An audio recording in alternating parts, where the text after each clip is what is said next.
So tell me, where are you in planning your big tour? This is going to be such a huge undertaking, and we need to know what you have on deck so far. Just in the beginning stages of rehearsing, my head is spinning.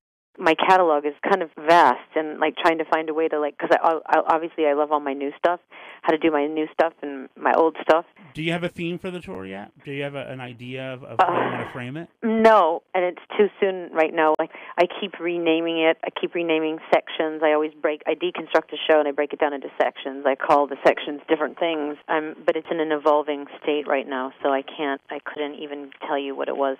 It's just gonna kick my ass. Is what it's going to do. But it always kicks your ass because it's always bigger than the last one. Well, because it's got to be. Well, of course it's got to be. Otherwise, people will come down. I got to go up. I can't go down. Of course.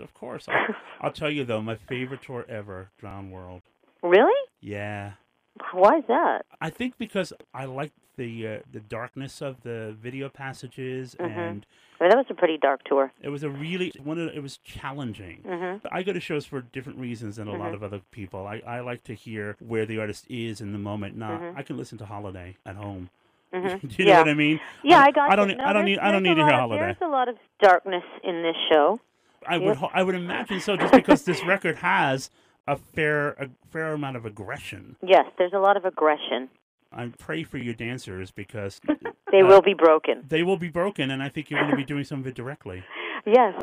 I really do. I intend to hurt all of them. And we hope that because it'll be good fun, and I can't wait to see what Gangbang looks like on stage because...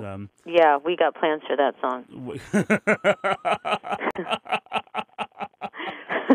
But yeah, I can't wait, and I'm curious to see how you're going to make this as artful Bring it to light. Well, as artful as I know it's going to be in your play Yankee Stadium, for example. Oh shit, I'm scared.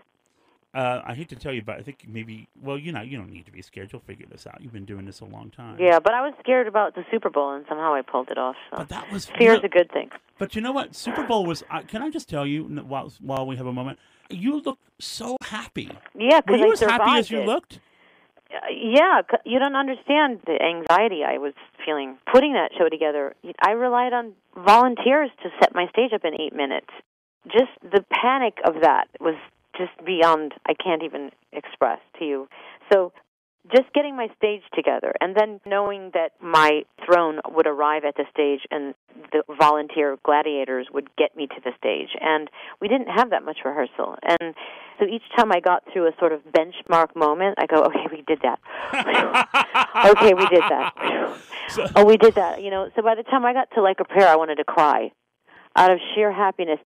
I was so worried. I was about everything because, once again, out of my quote-unquote comfort zone, I was in NFL territory and, relying on the kindness and generosity of so many wonderful people, from the choir to the drumliners to the gladiators to the people in the stadiums who were all supposed to turn on their lights during Like a Prayer. I kept saying, but what if they don't?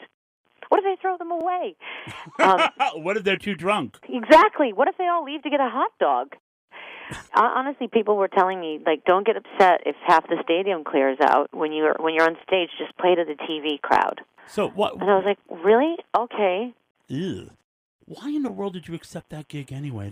I remember seeing that story, and I thought, this chick has lost her mind. I did. Yeah. But I don't know. It just seemed like a good way to kick off my record and practically kill myself. It just, talk about not only playing in the heartland, but in Testosterone City. Yeah. So I was smiling because it all came together. It was really good. And I was happy. I mean, all the angels were watching over me, and God was on my side, and hard work prevailed, and I just was happy. Well, congratulations.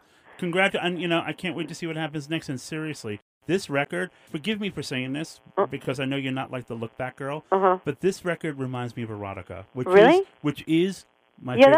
I was kind of grumpy on that record, too. You were very grumpy on that record, and that is, to my friends, I call that your lost masterpiece. It's my favorite of your records. Really? Okay, that's cool. I like that record, too. It really is. From Words to In This Life to Where Life Begins. It was very dark. Yeah. That's a very New York record, too. Very. That was I think it's a deeply misunderstood record. Deeply. Oh, that's okay. Every dog has their day. Well, it's true. I'll see you on the West Side Highway. Exactly. And that's a good place to leave it. Thank you so much for your time. My pleasure. Really nice to talk to you. It's actually the first time I've talked about my record, so. It's an incredible record. Thank you. It really is.